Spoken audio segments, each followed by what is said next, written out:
എൻ്റെ വീഡിയോ ഇഷ്ടപ്പെടുകയാണെങ്കിൽ ലൈക്ക് ചെയ്യുക, ഷെയർ ചെയ്യുക, കമൻറ്റ് ചെയ്യുക, സബ്സ്ക്രൈബ് ചെയ്യുക. Stop the war. ഐക്യരാഷ്ട്രസഭയുടെ ഒരു പരാജയ കാരണമാണ് ഇന്ന് നടക്കുന്ന റഷ്യ യുക്രൈൻ യുദ്ധം. ഹമാസ്, ഹിസ്ബുള്ള, ഇറാൻ, മറുസൈഡിൽ അമേരിക്ക, ഇസ്രായേൽ, ഇവർ തമ്മിലുള്ള യുദ്ധം.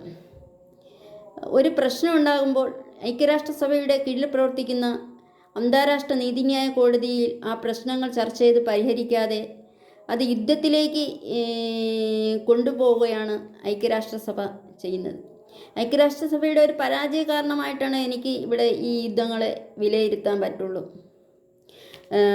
രാജ്യങ്ങൾ തമ്മിൽ പ്രശ്നങ്ങളുണ്ടായാൽ അത് പരിഹരിക്കണം. അതിനാണ് അന്താരാഷ്ട്ര നീതിന്യായ കോടതിയൊക്കെ വച്ചിരിക്കുന്നത്. അല്ലാതെ യുദ്ധങ്ങൾ ചെയ്ത് മനുഷ്യർ അങ്ങോട്ടും ഇങ്ങോട്ടും മരിക്കുകയല്ല വേണ്ടത്.